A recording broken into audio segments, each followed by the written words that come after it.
All right, it's 6 o'clock. We'll call this regular council meeting of May 26th to order.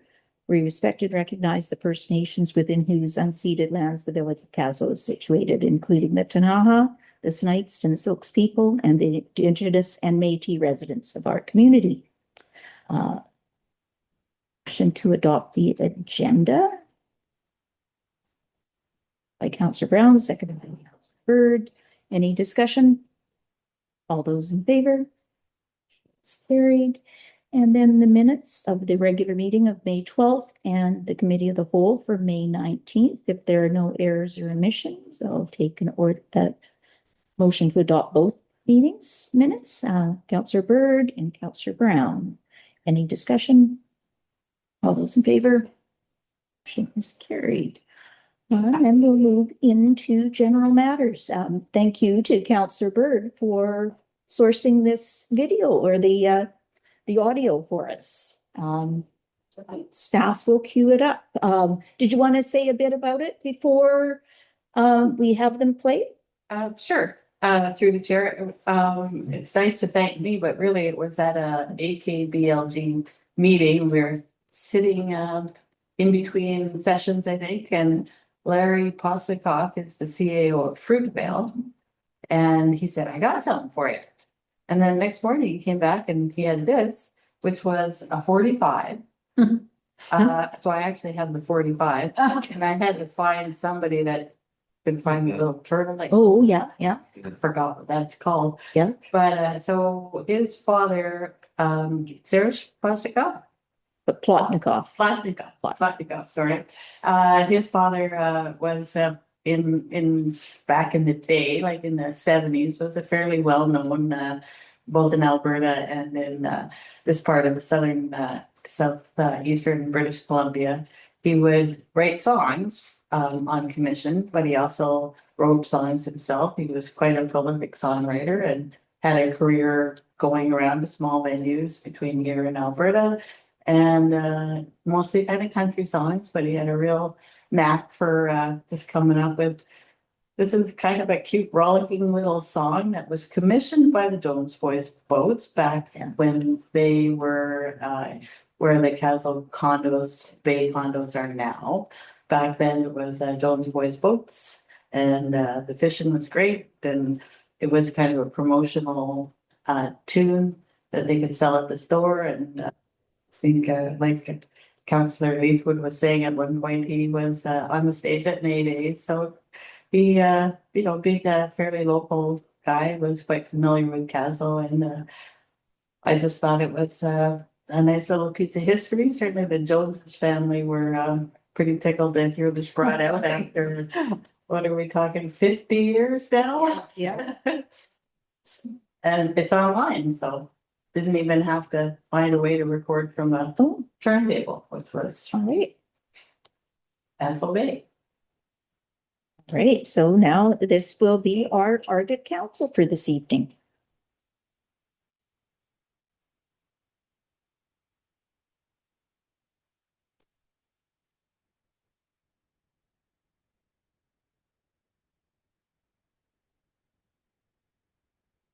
Anticipation builds.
Thanks. One more time.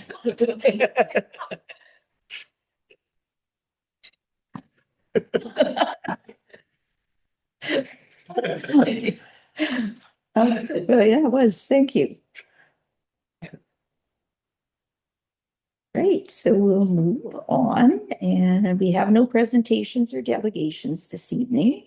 That brings us to the public input for the beginning of the council meeting. So if anyone would like to ask a question, please unmute and let us know if you have any questions for us regarding an agenda item. Can we unmute? Yes, I believe so there. Yeah. They'll raise their hand. Or use the raise hand function, which is found under the reactions tab. Valley Voice. Hi. I actually have a question this time. It's about the fees and charges one, Yes. and with the ballpark, and I did the math, and 1,200 divided by 59 is not 2334. Is that CEO Baker will answer your question. okay? Thank you for catching my error and my fumbly fingers, so it's correct. So council's intention was $1,200 to be charged to KBSA for the season. And there was a typo in the bylaw. So the bylaw says two things. One is $1,200 a year. And that's the purpose of the bylaw. And we're going to amend the fees and charges bylaw to reflect a certain daily rate. There was a typo on that daily rate. So we're going to correct it during the business meeting today. So instead of being $23 and something cents, it's $20 and something cents. So no need to go back to first, second, third reading. The intent of the bylaw is $1,200. So fix the typo and adopt the bylaw if council wishes at tonight's meeting. Okay, cool. Thank you. Thank you. Are there any other questions?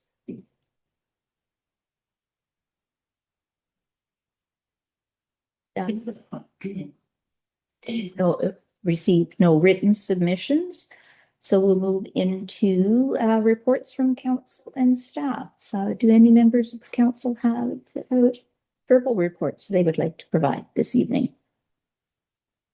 No? Councillor Brown? Through the chair, I would just say that I have provided my AKBLG report. And while it wasn't included in this agenda, it will be in the next agenda. All right, thank you. So I don't have a full written report because pretty much all of this stuff happened after the deadline for the agenda cutoff for the last meeting. It would have just been a couple of short things. So the MFA or the Municipal Finance Authority report to members is provided though. That is, I can't report on a lot, but what they provide me is what I can share. But there's a lot of information in there, which is really handy to even for the general public to know regarding borrowing rates and the different investments that MFA puts our money into as municipalities. And I think one important thing to note is that all of the rating agencies still have MFA at a AAA rating, whereas the province has been downgraded several times. So MFA has a better rating than the province. So hopefully that maintains because that's good for the membership. All right, if there's no other reports, CEO Baker. Thank you, Mayor Hewitt. So staff are going to transition to a slightly different form of reporting for council based on your recent feedback. So what you'll see in upcoming meetings is a focus on reporting out on your strategic priorities, which encompass many of the capital projects we have on the go, as well as objectives and measures, which I believe is a topic on tonight's agenda. And then the last piece would be any emerging political issues that might have come up since the previous council meeting or to give council the heads up on anything. So it'll look slightly different other than you'll still receive a report from me, but it'll probably be a dashboard up on the screen showing you where projects are at. And then council can ask any questions specific to the priorities, projects, objectives, and measures. So slightly different. But with that said, I'll just give you a quick update on a few items we have on the go now. The big one would be elections. So we have our deputy clerk next to me, Carissa, and she's been working hard at developing a work plan to prepare us since the election is only 5 months away or so. So work is already in progress. You'll see bylaws coming to council to make sure we have all our ducks in a row for that election to go off successfully. It would include hiring of elections workers and how much we're going to pay them. So staff will be consulting with our union and figuring out wage rates, et cetera, et cetera. More information to come, likely in the June meetings for council. RV park, council's aware that we recently signed the purchase and sale agreement. We haven't received a copy back from the developer, but as soon as we do, then we'll come up with a plan for how they're going to start meeting the various conditions that the village imposed on them and come up with a plan. So a lot of staff's work for the next several months through the end of the year is going to be focused on trying to put into action anything that's required to complete the conditions of that purchase and sale agreement. Accessibility plan has been on the books for a while, and so staff will be issuing an RFP in the late second quarter, early third quarter. Pleased to report that all of the public engagement and communications tasks that had been assigned to staff, so council procedures bylaw, correspondence policy, public input policy, having e-news through our website where folks sign up, give their email address, and then we'll automatically get an email from us where we have public notices or bids and tenders, employment opportunities. So all of that is completed, and we're going to start playing with it and promoting it to the public so that we have people registering, just waiting for a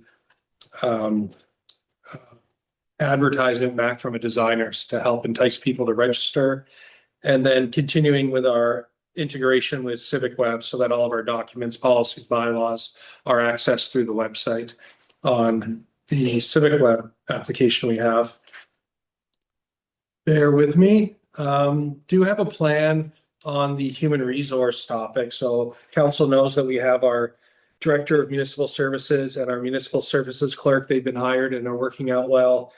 We're looking for a manager of finance, and that position is going to be posted again in late summer.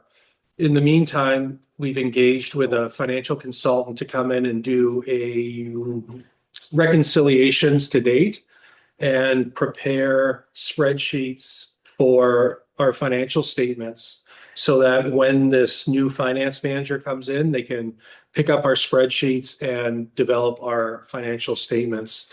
The other key piece is going to be an RFP for audit services. So the difference between previous years and the upcoming years is going to be, we'll do our financial statements in-house, and then we'll use an external contractor for our audit.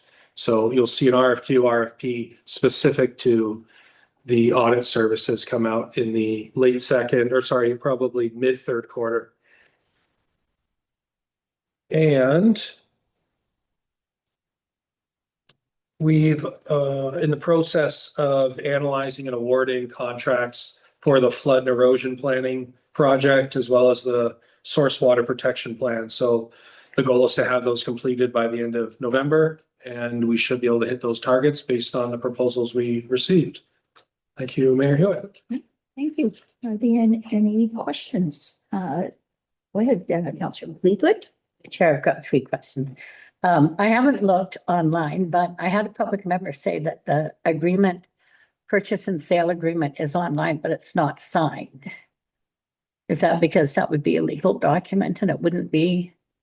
Yeah, I don't think, through the chair, excuse me, I don't think there's a reason one way or another why the signed document isn't on there. It's just that we haven't received the signed document back from the developer. So we posted the document that the village signed in anticipation that any moment we'll receive the fully executed document back. But there's no difference between what's on the website and the scanned version that would have signatures on it. They're all the same. Okay.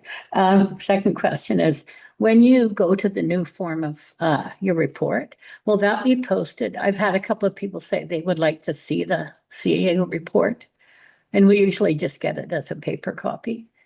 Yeah, through the chair. So the CAO report is typically written between 5 and 6 o'clock on Right. some evenings. And so it's printed last minute and provided to council. And part of the reason is to ensure that it has the most up-to-date information. Things happen throughout the day that might change. So there's a reason why it doesn't get written till right before the council meeting. Typically, it's not shared with the public, but what the public will start to see is the dashboard that's being developed. So just as council will see a presentation in chambers, the public would see it because it'll be shared online. Okay, and my last question is, so if we go to doing the audit services that you suggested, is that going to lessen the amount of money we pay to the auditor? Through the chair, so I'll give you approximate numbers. There's roughly $10,000 is spent by the village at the end of the year to pull all of our documents together and develop the financial statements. And then there's $25,000 to $30,000 is spent on the audit itself. So what you can expect to see is that 10,000 over time, perhaps not this year, but hopefully 2027, instead of that roughly $10,000 being paid to a contractor to develop our financial statements, it'll simply be done in-house. So the cost is still there for the village, except it'll be paid through wages. Okay, thank you. Any other questions? Councillor Bird? Yes, through the chair. So I don't need this tonight, but I was hoping maybe at the next meeting I was looking at the community wildfire resiliency plan. And there's a series of recommendations of which about 15 of them were high. And I'd like a progress report on any implementation of any of those recommendations. That's a report from 2024. We were, if you're prepared to answer it, but these were questions for CAO about his CAO report. But if you're comfortable. Staff can, if you don't mind me Yeah, go ahead. interjecting. So what staff would need to do is have our Fire Smart coordinator develop a report and come back to council with it. So what would probably make sense is for there to be at some point a motion, possibly a resolution directing staff to do that work. And then we can make sure we don't lose it. It doesn't fall through the cracks and it actually follows through down to staff. So I'm not too sure where in the meeting it might make sense to have that brought up or discussed or, yeah. Just don't want to lose it. Yeah, there is a process for that, correct? Yeah. For a notice of motion? Yeah, notice of motion Yeah. would probably make sense. And so perhaps even now have a notice of motion to have a report developed for that you were referring to. Through the chair, I move that staff be directed to that CO ask the Fire Smart coordinator to provide council with an update on what recommendations have been fulfilled from the 2024 Community Wildfire Resiliency Plan. You've got the motion. Okay. So, I'll second for discussion. okay, second, any discussion? So just to be clear, when we do a notice of motion, I thought we did it and it went to the next meeting. Yes. So Okay. the notice is given and then now Councillor Bird will work with staff to develop what the actual motion will be, because this is just notice that you want to bring a motion to the next meeting. It's not the actual motion. So. Through the chair, I thought that direction to staff was not necessarily, one did not necessarily require a formal motion. Through the chair, perhaps I can clarify. So if there's an individual council member that's looking for staff to do work, there needs to be a consensus of council. And so at some point, there needs to be a resolution made to direct staff to do the work. Councilor Leithwood's correct in that a notice of motion would then, and the mayor's correct. It would come back to the next meeting and council would ultimately vote on it. So a notice of motion has been provided tonight. There's no need for a second or anything else. We'll simply come back to the next meeting and council will make a decision on whether to direct staff to develop the report or not. Great. Any further questions on the CAO report? Great. So we'll move on. There are no items on the consent agenda, so therefore no items removed. So we'll move into business. The first is the fees and charges bylaw. And last time I looked is the revised, are there revised numbers in the bylaw, or do we just do we rescind third? No? I think what, sorry, Mayor Hewitt, I think what makes sense is to explain to council that instead of it being $23.34, the bylaw will ultimately be adopted as $20.34. So when the mayor and corporate officer go to finalize or fully execute and sign the bylaw, that's the number, $20.34. Okay, so then motion to move as amended to change item. Well, no? Well, I think what we want to do is avoid amending the bylaw because then it's a typo, a mistake, rather than it being a change to the bylaw. Okay. So we're trying to avoid there being an amendment and rescinding third and then having to come back to another meeting. And so since it's a typo and not an amendment, staff will simply make the change to $20.34. Okay. If council's not comfortable, then we can rescind third, make an amendment. I'll move the recommendation. All right, so moved and seconded by Councillor Bird. Any discussion? Councillor Lang. This is good. Through the chair. I'm sure I'm asking this question because of my age, but what exactly does $20 and some odd cents get you? Does it reserve a certain time frame on the ball field? To CAO Baker, $20.34 would get, that's the day rate for Murray Pearson Memorial Ballpark. So The ballpark. at that point, you're entitled to use the field from sun up to sundown? Through the chair, that's one of the challenges with the bylaws. It's not very clear what a day rate is. And there's been times where we've had more than one booking in the same day. And so both of them have had a booking for the day, but only maybe used it for a few hours for each group. And so the intention is to come back in June with a staff report that cleans up some of these things. And you might recall the April 28th meeting, staff presented a fee structure that moves us away from a daily rate towards an hourly rate. So then you don't have potentially overcharging some users who only use it for a couple of hours. And there's other reasons that were discussed in the report as well. So June 9th, council passed a resolution directing staff to come back to the June 9th meeting dealing with these issues. But we want to get an agreement signed and an invoice out to the Baseball Softball Association now. So let's deal with this per day rate as soon as we can. You have a supplemental, or is that good? No, that's fine for now. Okay, Councillor Leithwood. To the chair. This is just a general question about fees. Can you have in a bylaw, do they have to be specific numbers? Could you put in your bylaw that you would negotiate with the group or something like that? Or do they have to be specific numbers? CAO Baker. Through the chair, we have seen in bylaws where it might refer to a piece of legislation or say by contract.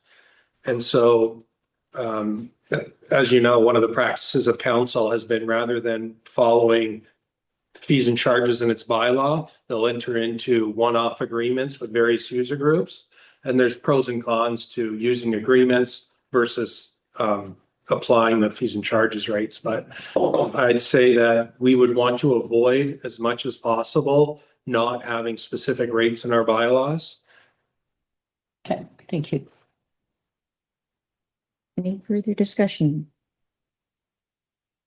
So the recommendation is that it be adopted, and actually, we usually don't do a discussion on adoption, but we did. A lot of discussion. All those in favor? Motion is carried. Right, item 9.2. Thank you, CAO Baker, for being responsive to council's requests regarding getting a notice of policy development. There is a recommendation that staff bring forward for council consideration a village lease policy to guide the use, administration, evaluation, and financial treatment of leases involving village land and/or buildings, including non-market leases, market leases, and appropriate lease structure standards.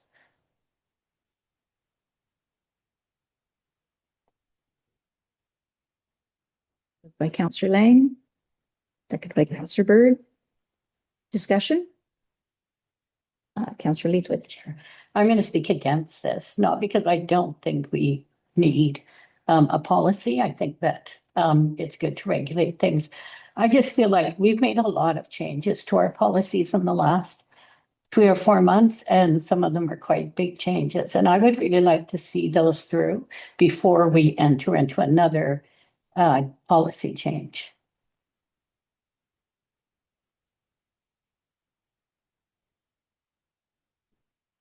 Did you have a response? No. Okay.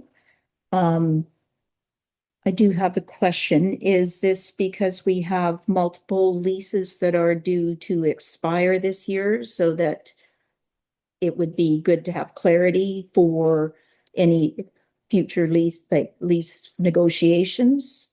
Is it imminent, or is this more of a housekeeping item?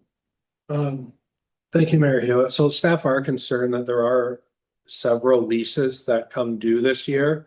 I think the last big one was for the thrift store building, and we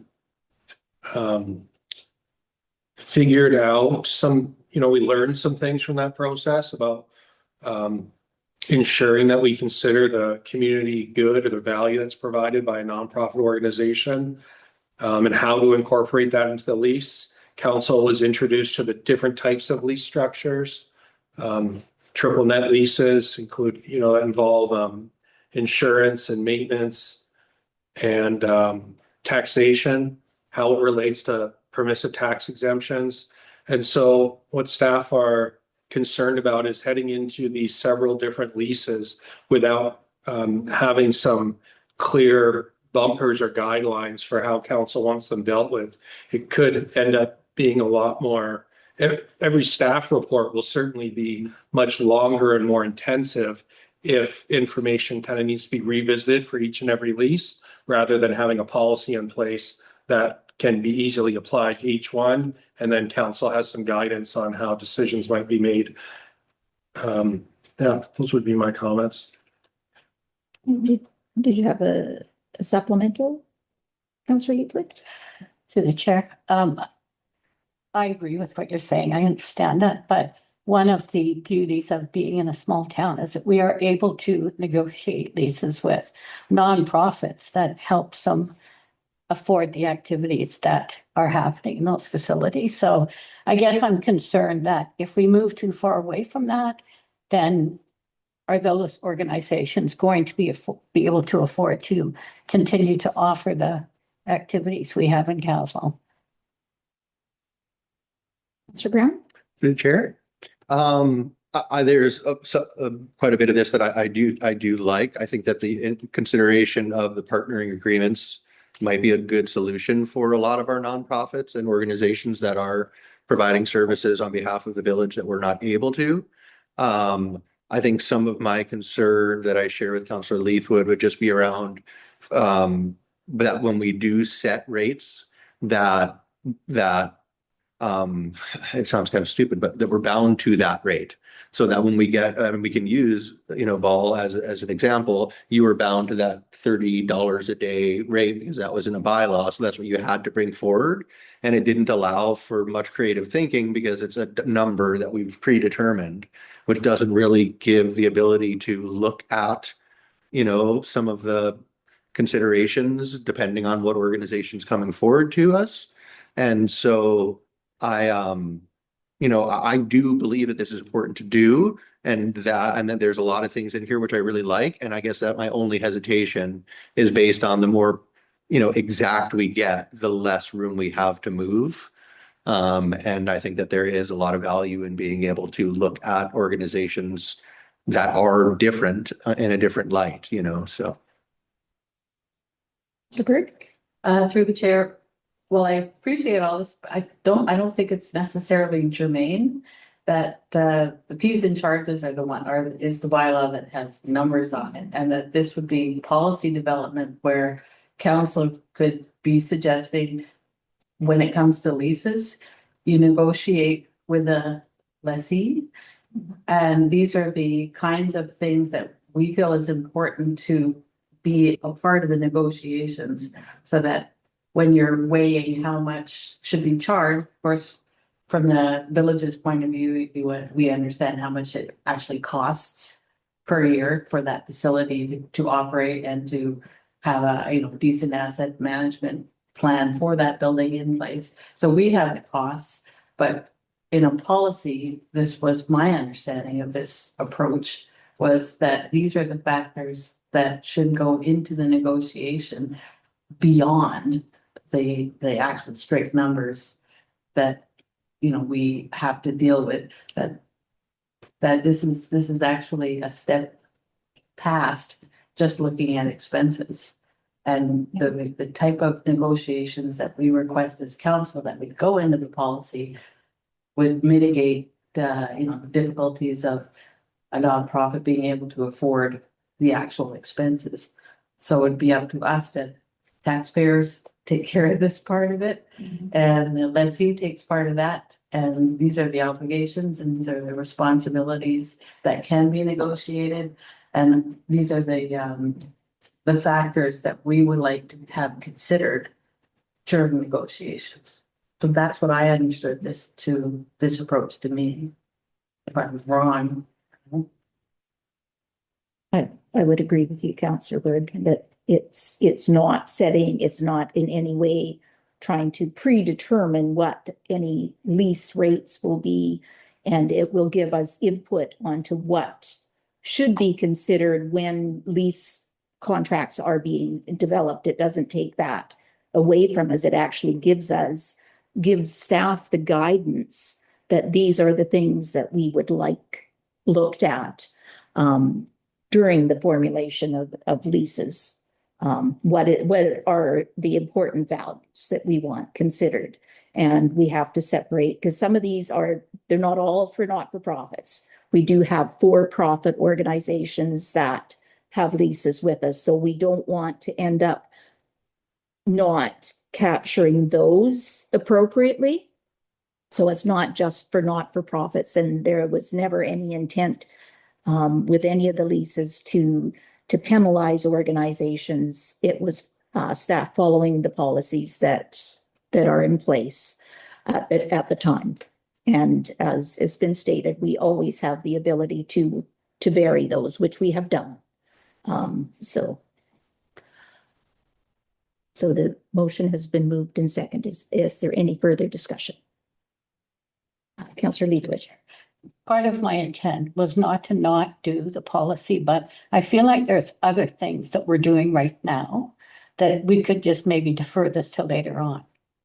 Not necessarily staff starting to do it right now, but maybe after we've dealt with the special events policy and looked more closely at communications. Like those are the two things that we are kind of working on right now. So my intent is just to refer it to a later meeting in the year, not necessarily right now. I don't believe it says when it will be returned to council for consideration.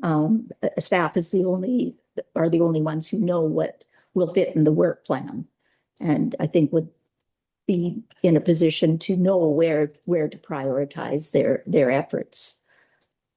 That would be my guess. We're not going to tell staff when they're going to do it, and it doesn't have a date in it that I can see.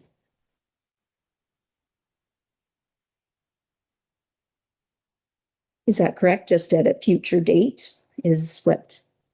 Through the chair, there are some leases that are coming due within the next few months, and so time is of the essence of Okay. policies to be developed. A lot of the work to develop the policy was already done in 2025 during the negotiation for the thrift store. A lot of information was gathered.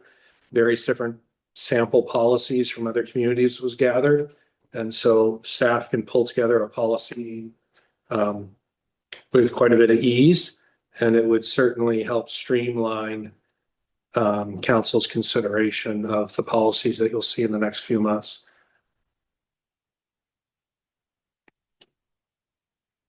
Right. Further discussion before I call the question? Okay. All those in favor? Opposed? That motion is carried. Next item is a UBCM convention provincial appointments. So the dates are coming up quickly. So if there are any items that council would like considered for provincial meetings or with meetings with the premier, there is a shorter timeline for that. It's August, the dates now, but so within the next month or two. So if you want to give that some thought and bring them forward, or email staff would be good, and what the topic would be that you'd want to speak to them about. But we definitely want to have time for staff to put together the report to send to the ministers that we are wanting to meet with and for them to consider. All right, and then the 9.4, the 2026 Pride Celebration. So this had come to the events committee, and there was further information that was required. So the committee didn't make a recommendation to bring forward, but staff have received the additional information that was required for decision making. And this has resulted in the recommendations that we have before us today. And so that the Kaslo Community Services Society, it be permitted to raise the Progress Pride flag at the Kemble Memorial Center and display it on the railing of City Hall for June 2026. Moved by Councillor Brown, seconded by Councillor Leithwood. Any discussion? All those in favor? Motion is carried. And that the Kaslo Community Services Society be permitted to paint a rainbow crosswalk at the intersection of Front and Fourth Streets, and further that the temporary street closure permit number 2026-02 be approved. Moved by Councillor Bird, seconded by Councillor Brown. Any discussion? All those in favor? Is carried. That the special event financial assistance application 2026-03 be awarded to the Kaslo Community Services Society in the amount of $146.41. By Councillor Leithwood, second by Councillor Brown. Any discussion? All those in favor? Motion is carried. And finally, that the Kaslo Community Services Society be advised that future requests to paint the crosswalk will only be considered if they agree to use traffic marking product intended for roadway use. Moved by Councillor Brown, second by Councillor Leithwood. Any discussion?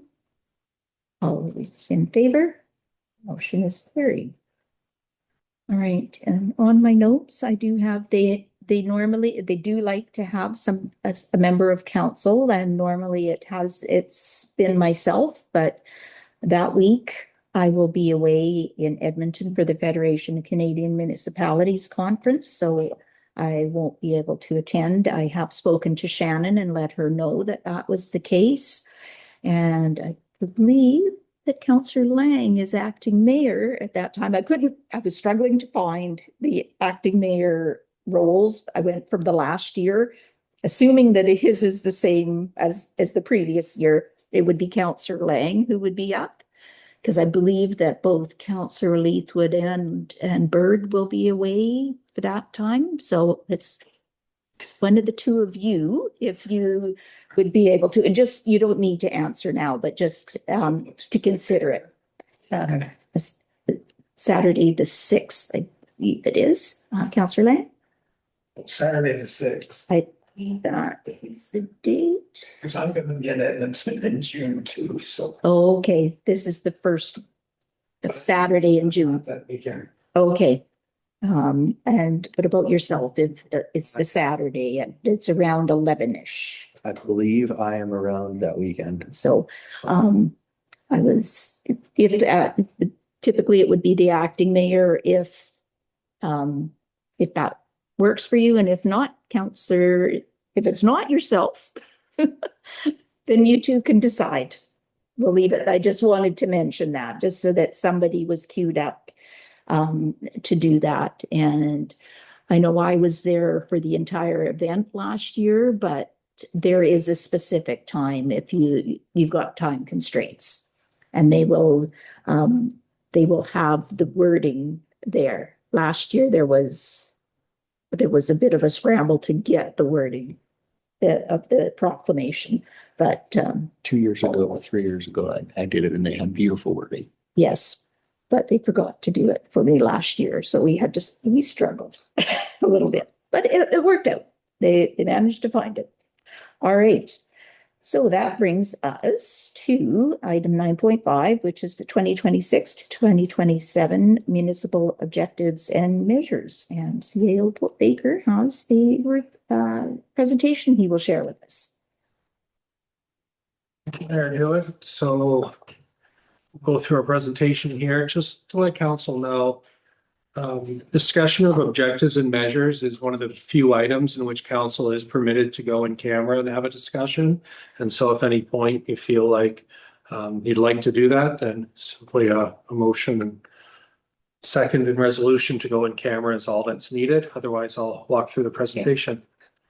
So legislation requires that in the annual report, there's a progress report respecting the previous year in relation to the objectives and measures that council set out, as well as a statement of the objectives and measures for the upcoming year.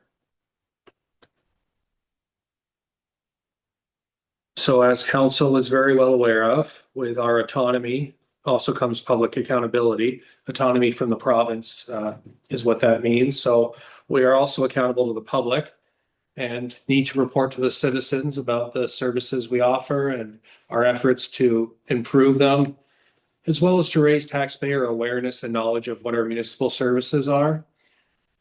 Progress reporting is intended to include objectives and measures. So we're going to go into what the definitions of both of those are, objectives and measures. And there's no correct way to go about this. Every community does it differently. What we see a lot of, especially in smaller communities, is that strategic priorities or capital projects that a community has on the go is what appears as the objectives and measures. And so as we'll talk about, there's pros and cons to that approach. Setting objectives, they are the outcomes that the municipality is hoping to achieve. So it could be safe water for the community. It could be recreational opportunities, not only for enjoyment, but for developing skills of our residents. It could be as simple as the collection of garbage and recycling. They can be set by council and staff who have a pulse on what is important to the community. It could also involve community consultation. And so historically, Kaslo has gone with the former council and staff with an ear to the ground. But what council could transition to is having consultation and engagement through the summer and early fall, which then influence your strategic priorities and then would be carried through to your objectives and measures. It would be difficult at this point, end of May, to have citizen engagement when the annual report is due by the end of the month of June. Objectives can also be developed using only village staff or perhaps a consultant whereby they facilitate engagement with citizens and employees and council. Measures are how we determine whether those objectives have been effective. They're often difficult to determine because we need to establish what the units of measurement are. Typically used to evaluate whether our services are efficient or effective. And so staff internally often talk about how are we going to measure our success. And we're challenged to find ways that meaningfully reflect, are we actually improving things in the community? Often we find that we're back to measures that maybe, let's say, the number of times that we're not in compliance with a requirement for water or sewer effluent or effluent for sewer. And so they're okay, but they don't necessarily mean that we're improving the quality of life for our citizens at all. It's just a number. And so again, staff are just challenged to find meaningful performance indicators and measures. Those metrics, though, could be quantity or the impact, units per day or per week. We could measure it by how many liters or gallons of water is going through our system, how many bookings do we have at our ballpark, how many occurrences of worker injuries do we have. But again, it all depends upon what are the objectives that we're trying to achieve. Making up these measures that aren't tied to an objective are ultimately meaningless. And so when it comes to objectives and measures for 2026 and 2027, keep in mind that's what legislation tells us we have to do, set it not only for 2026, but also 2027. Staff have reviewed the objectives and measures from last year that weren't completed. There were a few, as well as what council's strategic priorities are. And then, of course, what staff's operational priorities are. They're largely project-based. Ultimately, they're one and done. We complete them and they're done, 100% done, and that's it. And so they're not really measures. They're not really driving improvement in the community. And so it might be something council wants to work towards, is spending more time on developing these measures. What staff are recommending is that we continue status quo. We use the framework we've used in the past, council strategic priorities, as well as some of staff's operational priorities. And that's what goes into your objectives and measures for the next 2 years. Council's strategic priorities were set by council with an ear to the ground. I don't believe there was a concerted effort to engage with the public, but perhaps that could be something that changes for the upcoming year. Certainly heading into the election, we know that council members that are running again, as well as those that are thinking of running, are going to be consulting with the community and finding out what's important and what those objectives and measures might look like. A consultant did help council develop its strategic priorities. You'll recall that it was facilitated. And one of the aspects of council's strategic priorities was taking a look at what else is going on in the province. And not just what's here in Kaslo, but what bigger picture, what's going on for all communities in the province. So the consultant helped facilitate all of that. Our objectives are mostly project-based. They're one and done. They're either not complete or they are. And we have a list of what those priorities are. 2026 local election, records and information management system, the RV park, accessibility plan, various public engagement and communications improvements, reviewing our subdivision servicing bylaw, taking a look at the McDonald Creek water supply. We know that we have an agreement signed, but there are next steps if council's going to look at boundary expansion. South Kaslo development plan is completed, but council does need to take a look at what the next steps are going to be. And so at this point, that's being held in abeyance for the new council. Recruitment of senior manager positions, which staff provided a brief update on during the CAO report. And I won't go through the remaining list, but could highlight that waterfront development, including demolition of the wharf, was an item that was not fully completed in 2025. But also not included in council's 2026 strategic priorities. It might be worth including in your objectives and measures.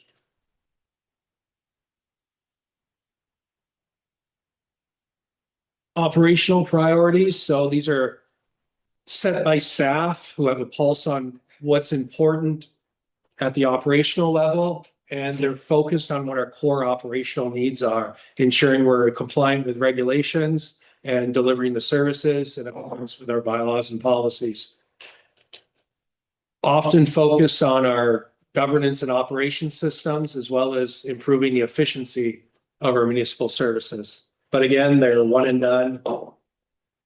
The goal, though, of staff is that once many of the current operational priorities are complete, we'll be able to create performance measures that are meaningful within our operations.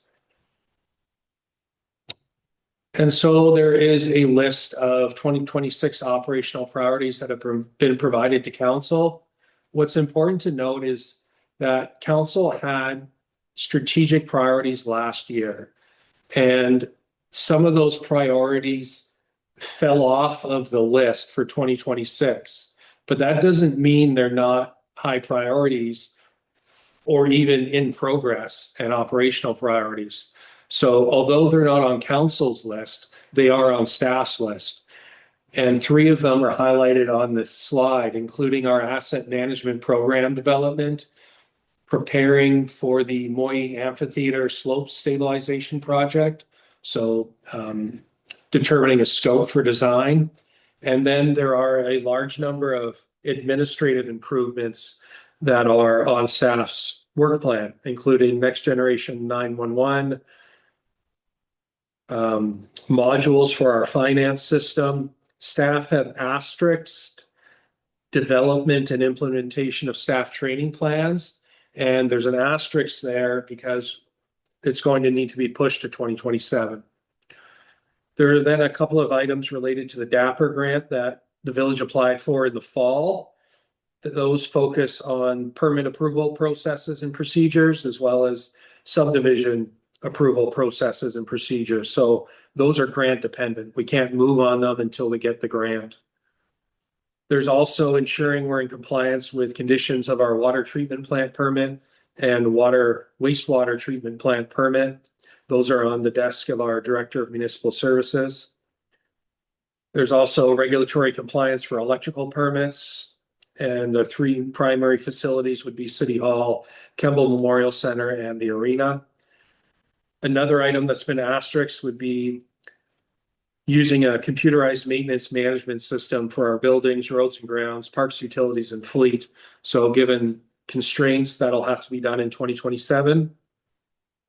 And then there's a number of bylaws, policies that need to be reviewed and updated, procedures developed, including source water protection, water cross connection, fleet reserve fund, fees and charges, council correspondence, grants and aid, sidewalk maintenance and repair, and flags. And some of those have already been completed in early 2026. In addition to those operational items, there's a number of new priorities that staff have for 2026. That being developing a 5-year capital plan reflective of our asset management program. I'm going to skip the asterisk ones for now. Looking at the agreement between the Columbia Broadband Corporation and the Kaslo Infonet Society. We have various leases, including the daycare Periwinkle, the Kootenai Lake Historical Society. Leases are due up at the aerodrome.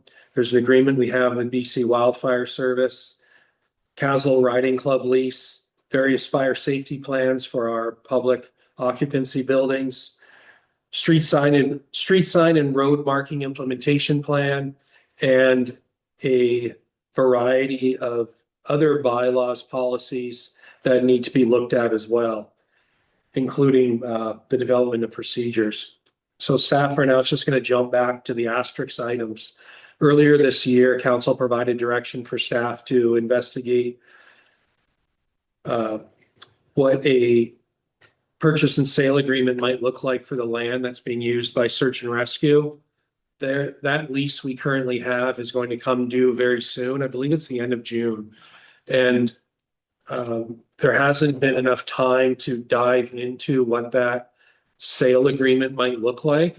And so what staff might come to council with is a recommendation to continue with a lease through 2026 so that more time can be given to proper analysis of that land sale agreement. Similarly, there's a shipyard lease we have, and there's been a reclassification of the land that shipyard area occupies, and that's going to affect whether the current occupant tenant can continue to lease that land, given the significant increase in taxation. So that should probably get pushed to 2027. So the point, or the point I think staff would like council to take away from these last couple slides on operational priorities is that there's a significant amount of work that goes on behind the scenes that may or may not appear before council until it's at the stage in which it needs to be approved. But there's a lot of work that's ongoing being done by staff. One item that didn't even make this list would be that we have our campground operator, their agreement with the village will expire at the end of 2027. And so we need to find either a new campground operator or perhaps bring it in-house and have the work performed by staff. Or there's a variety of other options that council could consider. And so again, a lot of work that's on staff's plate that needs to be considered or possibly considered amongst council's objectives and measures. So what staff are looking for is perhaps any input from council on what it believes the operational priorities should be, and perhaps draw us back to what I believe is the recommendation for this business item is that for 2026, 2027, the objectives and measures include outstanding objectives from last year, council strategic priorities, as well as a variety of staff's operational priorities. I'll hand it back over to the mayor. All right. Well, I'll ask for if there's any discussion before I read the recommendation. Councillor Bird. Just a couple of questions on what you presented here, which is very long. Just on this last slide that you had about operational priorities, there's a star besides business continuity, and in this context, I wasn't sure what you meant by that. Through the chair, so risk management and business continuity are related. So the village currently does not have a risk management policy. Often all that it includes is something called like a hot sheet. You would have seen these kind of matrix where you have the risk and the severity, and it's either low or moderate or high. And so having some type of risk management policy in existence for the village would be of value. Doesn't have to be terribly complicated, but it can then be used or applied in various different ways. One way would be a business continuity plan. So it hasn't come out yet, but the Emergency Management Act requires that communities have a business continuity plan. The details and specifics of it are going to come through the regulations that have not yet been enacted. But staff would like to be proactive, get a risk management policy in place, and then when we're developing a business continuity plan, which would include everything from what a cybersecurity attack or an exodus of management staff, or physical emergencies. So lots of different issues can fall into that topic of business continuity, and they all need to relate or talk to a risk management policy. Yeah, so, Just supplemental, just to be clear, it's business of the village of Kaslo. Correct. I have more, but more questions, but. okay, well, Councillor Leithwood, and then we'll loop back around to you. Through the chair, though, under governance and operations, the ensuring regulatory compliance, where are we at with all of those? Because I know we've talked about these quite a bit in the last year. Because I know the arena did our electrical permit, and we have a electrician, and we filled out the permit. Through the chair, yeah, so perhaps we'll start with the arena. So one of the challenges we currently have is it's not clear who is responsible for the electrical permit for the arena. Is it the village or is it the arena association? And you can see that lack of clarity reflected in who holds the permits. The village has access to the permits and logs in, but then it's invoiced to the arena association. And if you read the lease agreement, the village is not responsible for the electrical permits. It's the arena association. So there's this inconsistency or lack of clarity, even though the arena is in compliance with its electrical permit now. There's a lack of clarity between the lease and who's ultimately responsible. So it needs to get clarified. When it comes to operating permits for the water and wastewater treatment systems, with the upgrades to the water treatment plant, there's a new conditions for the operating permit, which we're going to need to adhere to.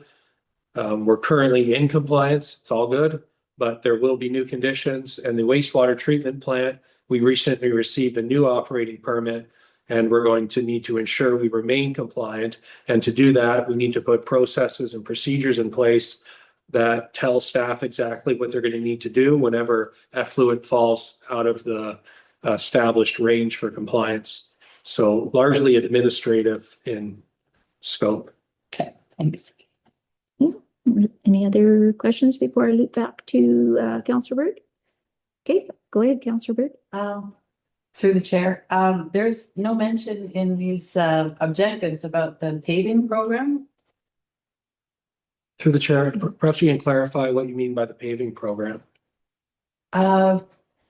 Second Street Okay. be paved, and then like there was an RFP issued, but. Through the chair. So the pavement rehabilitation project is a capital project. It's not, council did not include it as a strategic priority. And so that's one of the reasons why it's not on here. Certainly all of the capital projects are an operational priority. Perhaps just goes to show you the depth of items that staff deal with that don't really appear as an objective or a measure. And at the end of the day, it's a one and done project. It's not something that tells us that the condition of our pavement overall is improving over time. Council might recall that we do have a pavement rehabilitation program, or sorry, a pavement management plan. We had an assessment of every single road within the village done and graded it from very poor, moderate to new and fantastic.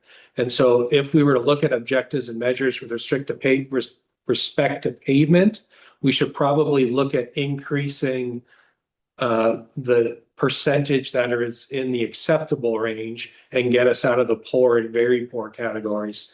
But simply doing work on Second Avenue or Second Street, I don't know if it really hits the mark for a good measure of improving our pavement quality.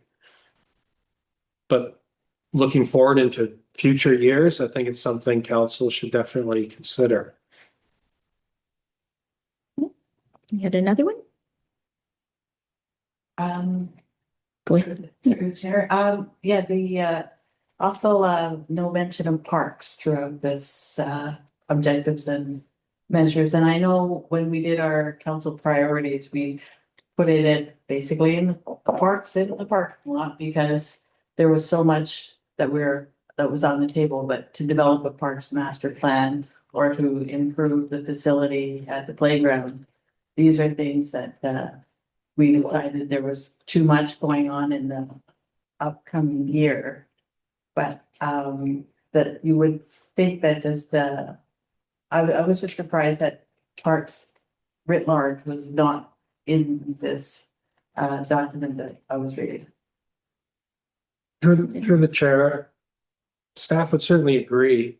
You know, and it's tough to convert those on the spot here into a good objective and measure. But I would say, although council's now priorities don't include the playground or a park master plan, I believe it's next or later priorities do. So it's not lost, it's still there. It might actually be up on the wall here. So again, they're not lost. And I think the challenge we have is trying to figure out what do we actually put on our objectives and measures. The simplest thing to do is just take your strategic priorities and make them your objectives and measures. But it doesn't fully reflect all of the things we have on the go, like parks need to be dealt with at some point here. Capital projects such as pavement and the seemingly infinite number of operational tasks that staff are trying to accomplish. So I think it just points to the fact that at some point, council maybe needs to spend time on its objectives and measures and get clear on what they should be and try to align them with what the intent of the process is. Rather than it being one and done, capital-based or project-based, let's try to align ourselves with the legislation, real objectives and real measures. Something else? And Speaking of, one and done, but, there, with the fall of 2025, there was a recommendation to make an application to, I think it was, I forget who the grant source, what the grant source was, but, to make the, accessibility improvements to Bimini Park Playground. And, did we get the grant? Did we not get the grant? Through the chair, that was through the Columbia Basin Trust. And somewhat oddly, we were not successful with that grant application. So there's no funding available for an accessibility upgrade to the playground at this time.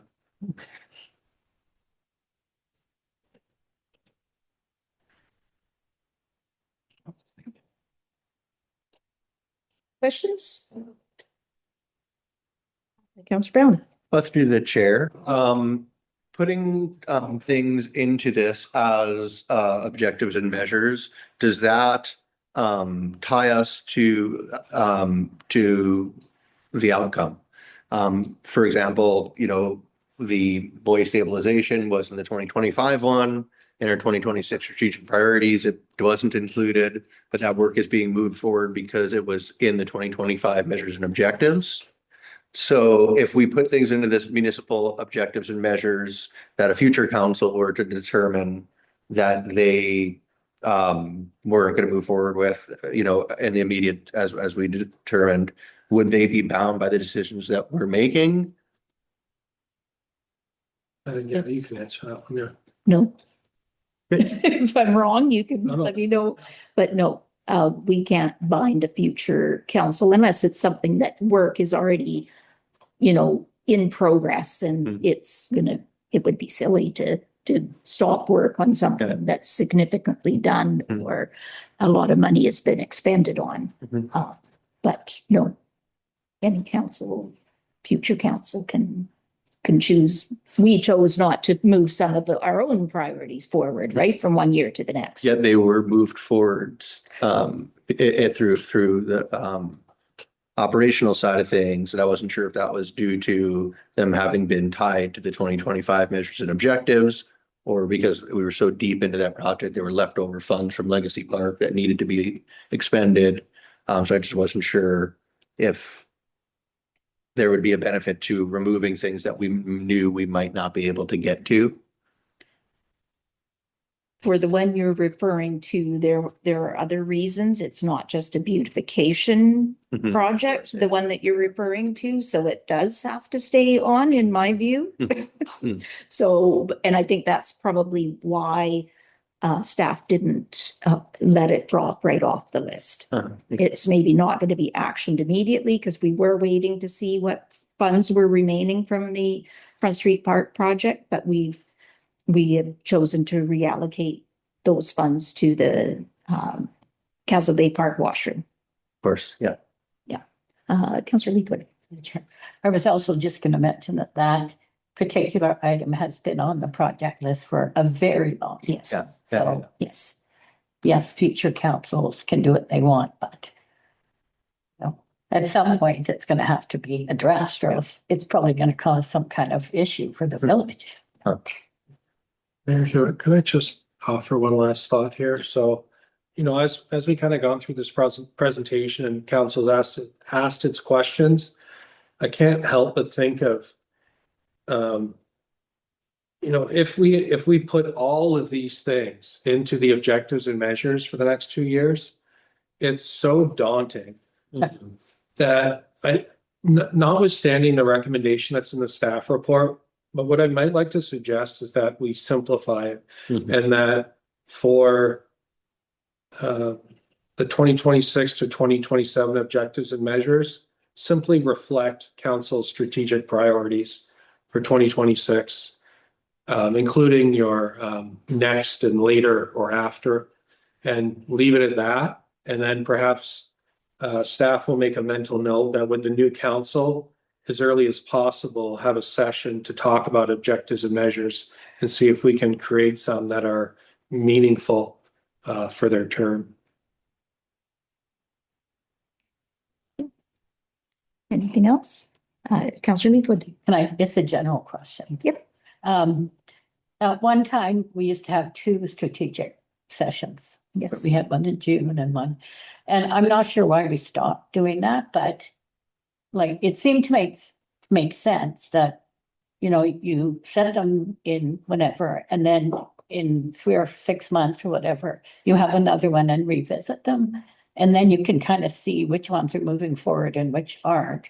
And you could then maybe, you know, streamline the list a little bit. But then, you know, now we go to 1 a year, and it doesn't seem like things move that fast. We kind of don't know until it's too late why things aren't going anywhere. So I don't know, maybe it's a thought to go back to having 2. Or maybe having one strategic and one objectives and measures or something, but. You know.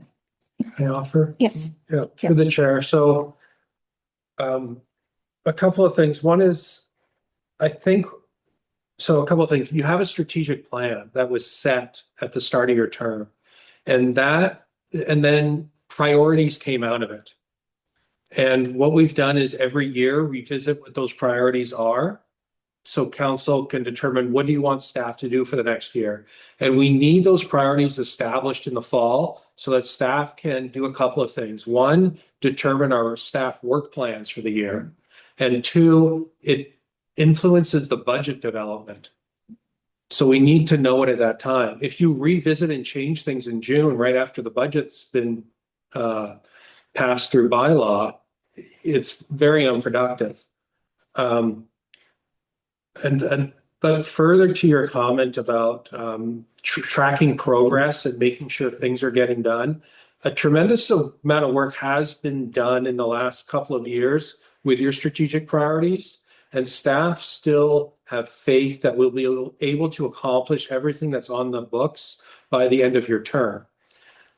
But in order to help facilitate feedback staff have received about council being apprised of what's going on, that's where the CAO report and the changes I talked about at the start of this meeting come into play. So if at every meeting you're seeing a dashboard of where your strategic priorities are at and where we're at with objectives and measures, as well as some other politically sensitive issues that are emerging, I feel like council should have a better idea of what's going on, and you can give staff direction to adjust as needed rather than it being quarterly, which is what we did last year.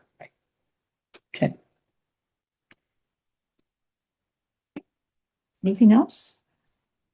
Okay, I was gonna make a comment.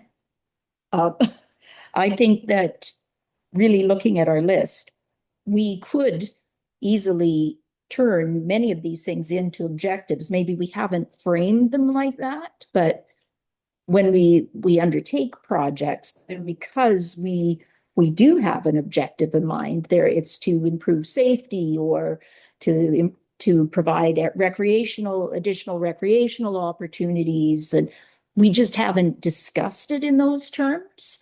And I think it's just a mindset, and it's only been, I think, since you joined us that we've actually started discussing objectives and measures. So I think it's not common to us to apply it to an objective, and that we can then measure that once this one is complete, then, that's just what I think. It's that we do have objectives. We don't just choose things because we want them done. There's a reason for them. But that's my thought. I think, sorry, can I comment? Yeah. Yeah, I agree with you 100%. And if we looked at your strategic plan, you would see that there. You would see, I don't know if they're called topics or areas, Yeah. but you have goals in your strategic Yeah. plan. We just haven't found a way to translate that into the annual report yet. Right. All right, so you had, if you could read the amended recommendation that you were suggesting. So that was just that, simply that the outstanding objectives and measures from 2005 and the strategic priorities, Yeah, I think that's sufficient. and then leave off the 2026 objectives and measures.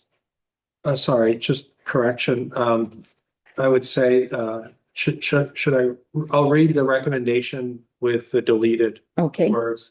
That the village use its outstanding objectives and measures from 2025 together with council's 2026 strategic priorities as the village's objectives and measures within the 2025 annual municipal report. okay, I So we're got, simply removing staff's operational priorities. okay, Doesn't mean they'll disappear and staff won't do them. It's just for simplicity. Yeah. okay. Uh, Moved by Councillor Leopard, seconded by Councillor Brown. Any discussion on that motion? All those in favor? Motion is carried. So we have no other business, no correspondence for information or reports for information, and public input for verbal submissions. I am anticipating perhaps one.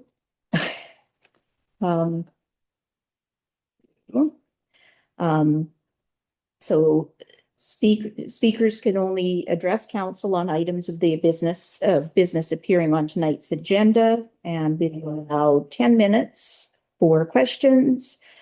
When I call your name, you will have the opportunity to provide your input, but please begin by stating your name and place of residence, and you'll have up to 2 minutes to speak. Do we have anyone who would like to offer comment or ask a question? Thank you. And if you do, you could either, if you want to raise your hand or simply unmute, unmuting is under your, you'd be able to figure that out. Just because there was a question in chat, and I think that's for you to ask that question, because actually entering things in chat is the same as you participating in the meeting. So that's why I suggested you ask that question during the public input session.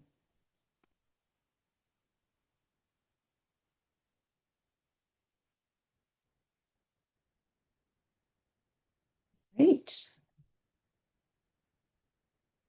Okay, so then that brings us to almost the end of our meeting. So the recommendation is that the regular council meeting be closed to the public pursuant to Community Charter, Section 91C, Labor Relations and Other Employee Relations. Moved by Councillor Leithwood, second by Councillor Lang. Any discussion? All those in favor? Yeah, motion is carried. So thank you for joining us on the meeting tonight.